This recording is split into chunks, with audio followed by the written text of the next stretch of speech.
A very good evening to you. This is PACIS TV English News Edition. My name is Benjamin Kwizera and these are the top stories.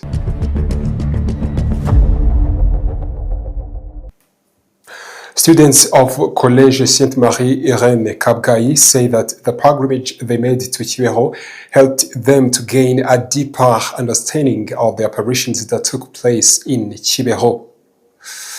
Teachers from school Groupe Scolaire Saint-Pierre Ngombo handed over funds to Ngombo sector authorities to cover community-based health assurance mutuelle de santé for 100 residents.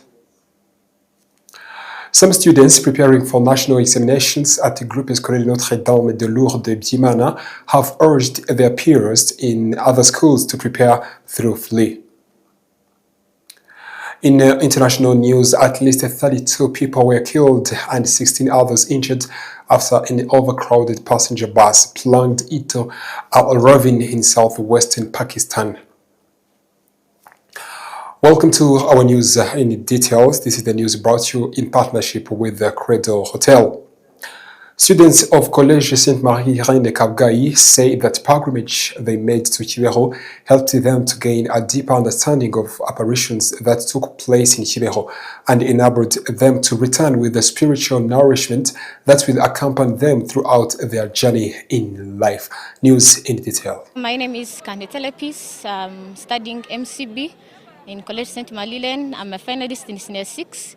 We came here in a trip in Kibeho, Senior 3 candidates and Senior 6 candidates, and among the package got here is praying, because most people say that praying is the key, and they say God first in everything that we do.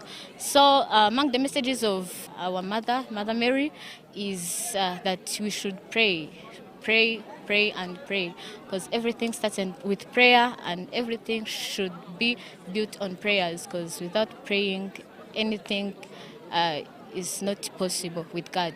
And another thing that you gain here is that regardless of praying or on top of praying, we should also emphasize on changing.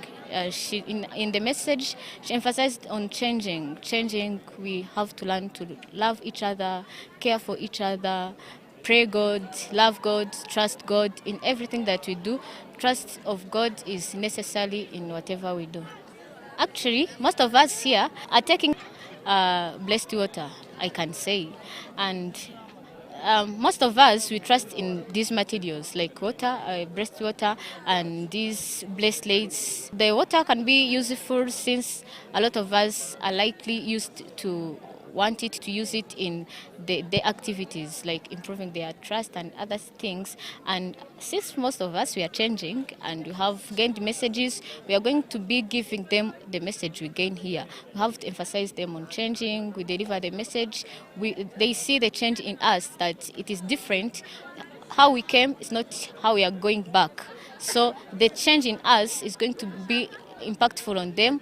They change, and among the other things that we are gaining here, the things we are taking, they are going to be useful to them. The foundation of anything is trust and believing.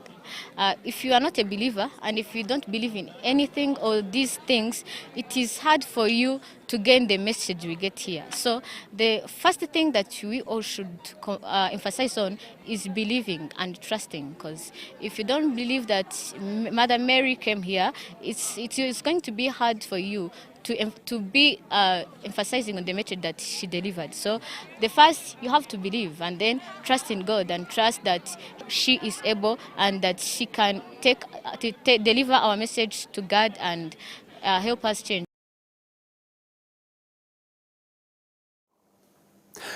During the celebration of the feast of Saint Peter the Apostle, the patron saint of GS Saint-Pierre Ngombo, teachers from the school handed over funds to Ngombo sector authorities to cover community-based health insurance mutuelle de santé for 100 residents living near the school for the 2026 and 2027 year. News in detail. This commitment was made during ceremony held at the start of the school year, where new teachers and students are welcomed and pledges for the year are set. The teachers emphasized that supporting nearby communities is a responsibility for everyone, noting that such actions strengthen the relationship between the school and local residents and help the community better appreciate the school's role.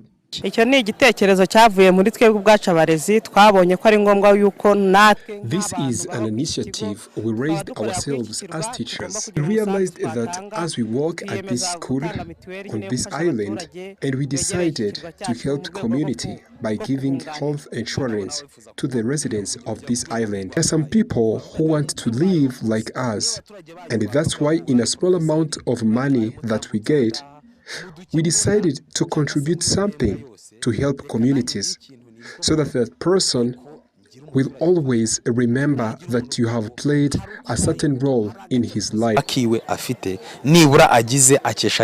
Executive Secretary of Nhombo Sector, Damiane Ndagishimana, noted that the sector already has a significant number of residents whose health assurance is supported by the government. He expressed appreciation for the collaboration and support from the teachers in assisting communities surrounding the school. Thank you very much. As I said, we have 700 families that are normally helped by government. But it doesn't mean only those 700 families are only in need to be helped. There are other residents people need to be helped.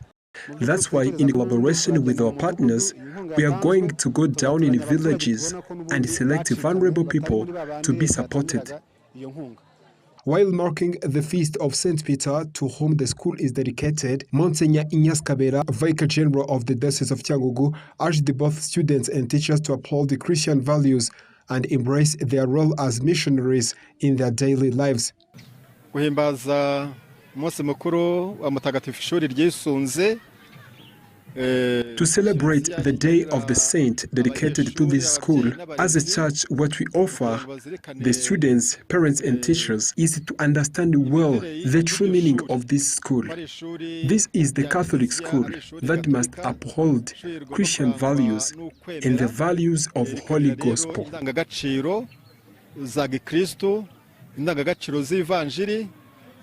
GS St. Pierre Nhombo is increasingly recognized for students' innovation in technology.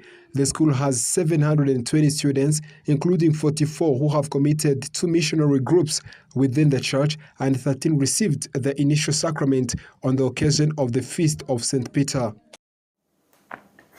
From Cyangugu straight to Kabgayi Diocese, some students preparing for national examinations at the Groupe Scolaire Notre-Dame de Lourdes de Bzimana have urged their peers in order to prepare themselves thoroughly, study diligently and avoid fear in order to perform well in upcoming national examinations. News in detail.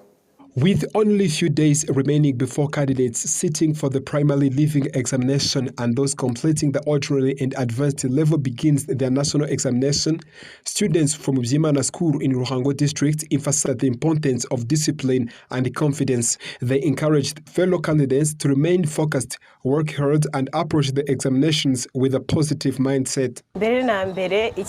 First of all, what I want to tell my fellow students, for those who study here or even other schools, is not to be scared. The most important weapon in national examination is to avoid fear. Sometimes students become scared to the extent they even fail. Sometimes when students are preparing for national examinations, they panic to the level they can't even sleep.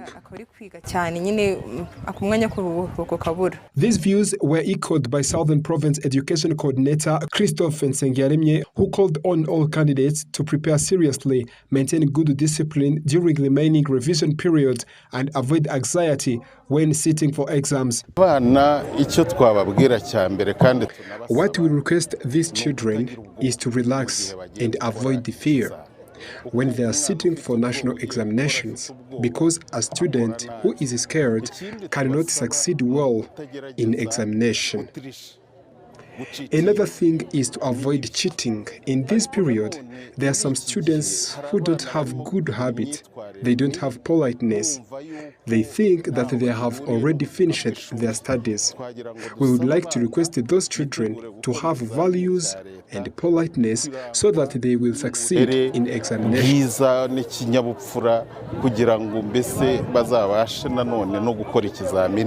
Meanwhile, the Ministry of Education has announced that primary leaving examinations will run from 7th of July until 9th of July 2026. National examination for both ordinary level and advanced level students are scheduled to take place from 15th of July until 24th of July 2026. During the celebration of the 75th anniversary of GS St. Paul Tiazo, located in the Catholic Diocese of Cyangugu in Nyamasheke District, Bishop Edward Sinayobye emphasized that Catholic education is a shared responsibility that begins within a family. He also expressed special appreciation for the school's role in supporting children who once lived on the street, noting that they have found renewed hope for a better future through the institution. More detail. As part of Jubilee celebration, several impactful initiatives undertaken by the school were highlighted, including its efforts to reintegrate street children into education system. Some of these students shared testimonies about the difficult conditions they faced before receiving support, affirming their determination to continue their studies and build a brighter future. They expressed gratitude for assistance provided by GS St. Paul Tiazo through Tiazo Parish. My parents had trouble, and as you know, if you don't have someone to support you or to push you in whatever you try to do, you cannot succeed. I failed to study, but later I get a chance. I found who I can call another parent, the priest, and he brought me back to the school. We used to live in the streets, having nothing to eat, being beaten every day, sometimes get violated by other fellow thugs. So the priest found us in Birambo and talked to us. The school's head teacher, Father Jean Bosco Nyonsenga, explained the approach used to help these children transition from the street life to school life. He noted that the school not only helps them to adapt, but also motivates them to excel academically after achieving strong results and realizing that a better life is possible through education.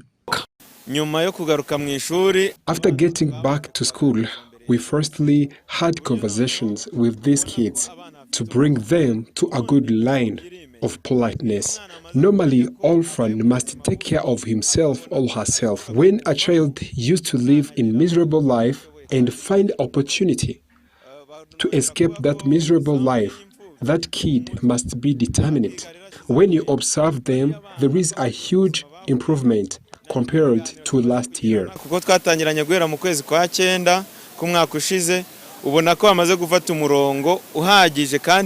Bishop Edward Sinayobye, the head of Catholic Diocese of Cyangugu, commended the school's unique commitment to transforming the lives of vulnerable children.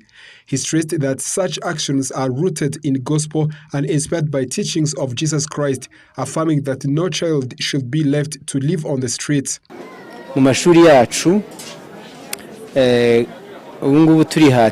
In our schools, we are taking a step forward to include the children who have particular problems. It is not only this school. In all schools, we don't want any children to live in the street while living nearby the school.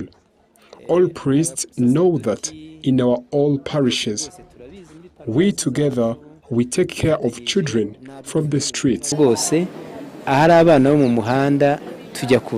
After 75 years of providing education grounded in Christian values, GS St. Paul Tiazo continues to instill hope in many children, particularly those rescued from street life. Founded in 1951, the school offers nursery, primary, and secondary education and remains a key institution in nurturing capable, responsible, and values-driven young people. During the ceremony to close the academic year and bid farewell to children completing the nursery level at St. Emilia School located in Kamembe sector, Rusizi district in the Catholic Diocese of Cyangugu, Bishop Edward Sinayobye commended the school for promoting inclusive education. He particularly praised its commitment to caring for and educating children with disabilities, emphasizing that every child deserves an education that enables them to grow and build a better future. The celebration began with a parade through Kamembe town by pupils of St. Emilia School, followed by a Holy Mercy celebrated by Bishop Edward Sinayobye. During the Mass, 24 children received their initial sacraments. Some parents with the children at school highlighted its uniqueness, noting that all children are treated equally regardless of their condition, and expressed appreciation for its inclusive approach to education. The head teacher of St. Emilia School, Sister Francine Nyonkuru, explained that the school ensures equal care and education for all children, whether they have disabilities or not, emphasizing that every child has potential. She encouraged the parents to continue supporting and valuing children with disabilities, recognizing them as equal members of society with the fundamental rights. Bishop Edward Sinayobye, the head of Catholic Diocese of Cyangugu, further praised the school's inclusive education model, especially its dedication to children with disabilities. Well, after a short commercial break, we are coming back with our international news tonight.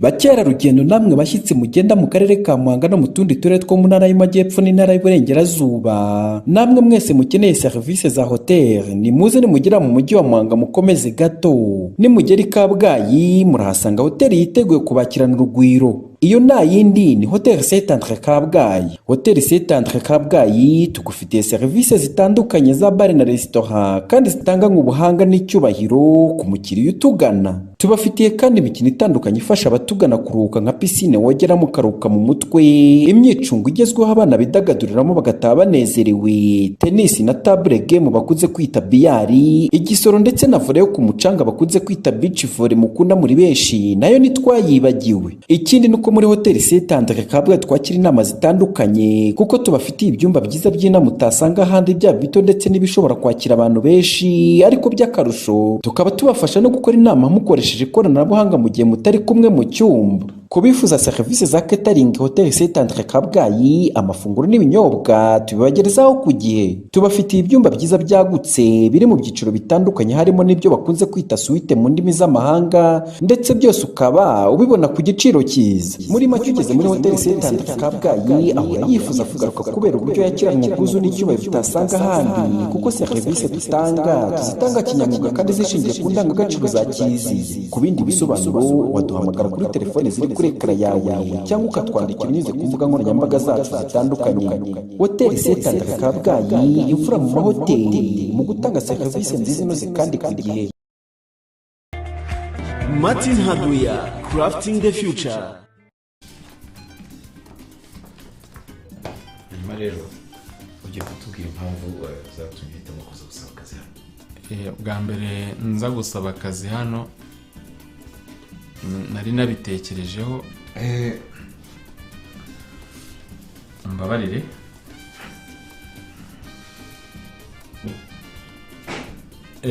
Murakoze. Mu by'ukuri numvaga mfite ubushobozi ndetse n'ubushake. So kutiteguye bihagije ni ukutaryama neza. Rwanda Farm, le paradis du matelas.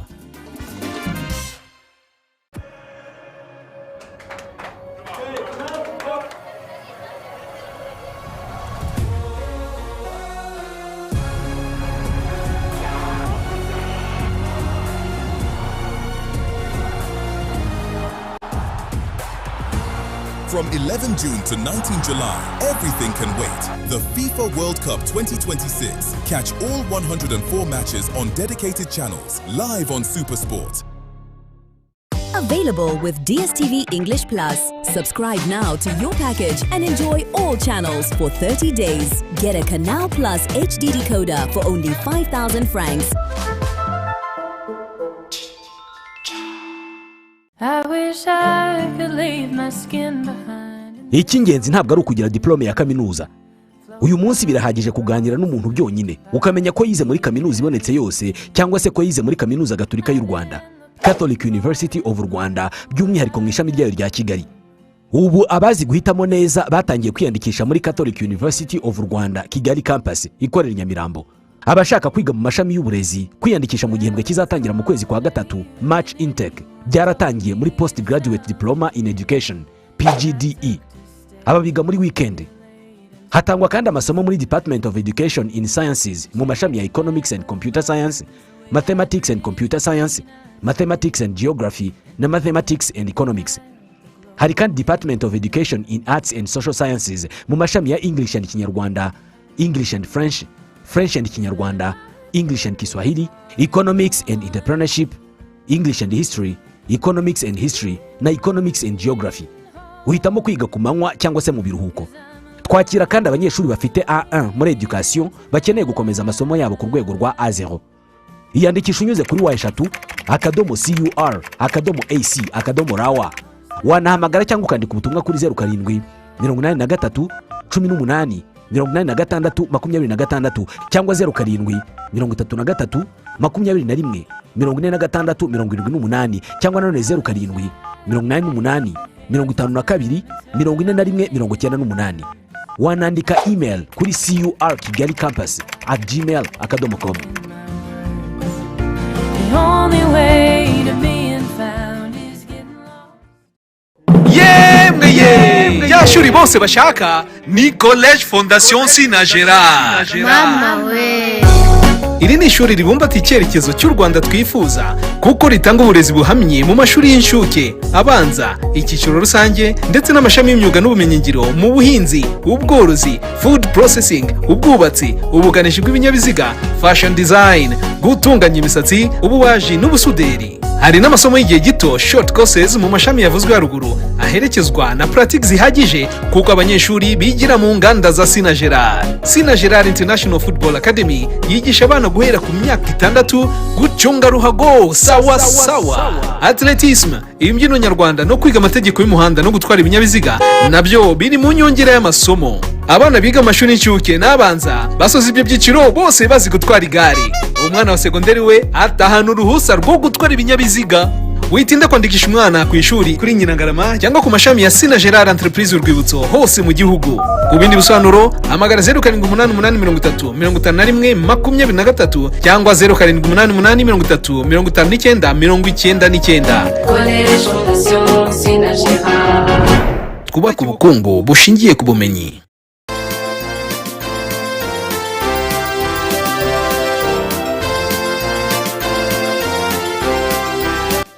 Banyarwanda, rya shuri rikuru ry'abafurere b'abayozefite rikomeje kuba ubukombe mu gushyira ku isoko ry'umurimo abize ubumenyingiro bufite ireme. Iryo nta rindi ni St Joseph Integrated Technical College ryongeye gufungura amarembo ku bashaka kuryigamo. Banyeshuri, amahitamo ni ayanyu. Kugeza abanyeshuri bari kwiyandikisha muri Bachelor of Technology, muri Information Technology cyangwa Construction Technology. Kwiyandikisha byaratangiye kandi bigeze kuri. Dore ko amasomo azatangira ku ya 29 Kamena muri uyu mwaka. Uwiyandikisha yitwaza inyemezabwishyu y'amafaranga 44,000 by'amafaranga y'u Rwanda, fotokopi y'indangamuntu, diplome iriho umukono wa noteri na transcript z'imyaka 3 kubaje kwiga muri BTech. St Joseph Integrated Technical College iherereye i Nyamirambo mu mujyi wa Kigali imbere y'urukiko rw'ubucuruzi. Ku bindi bisobanuro wahamagara nimero iri kuri ekara yawe. St Joseph Integrated Technical College, igisubizo mu bwubatsi n'ikoranabuhanga birambye.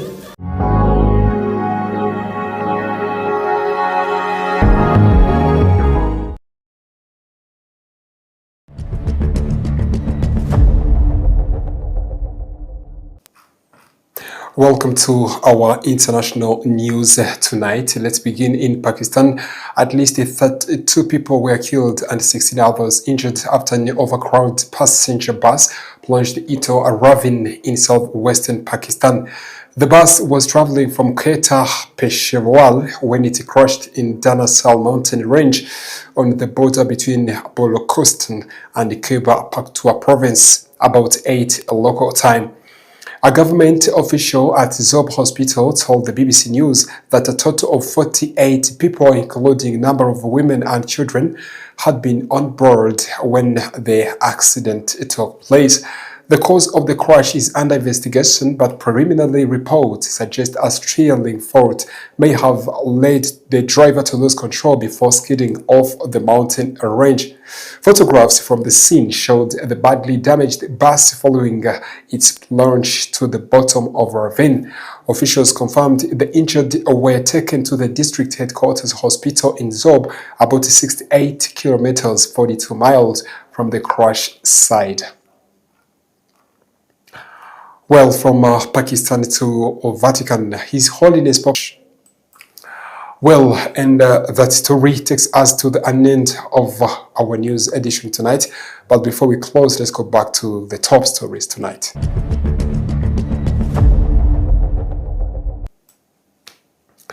Well, Kibeho students of College St. Marie Reine Kabgayi say that the pilgrimage they made to Kibeho helps them to gain a deeper understanding of the apparitions that took place in Kibeho. Teachers from the school of Groupe Scolaire Saint-Pierre Nhombo handed over funds to the Nhombo sector authorities to cover community-based health insurance mutuelle de santé for 100 residents. Some students preparing for national examinations at the Groupe Scolaire Notre-Dame de Lourdes Bimana have urged their peers in other schools to prepare thoroughly. In international news, at least 32 people were killed and 16 others injured after an overcrowded passenger bus plunged into a ravine in southwestern Pakistan. Thank you very much once again for choosing PACIS TV English News. My name is Benjamin Kwizera and I wish you a fantastic weekend.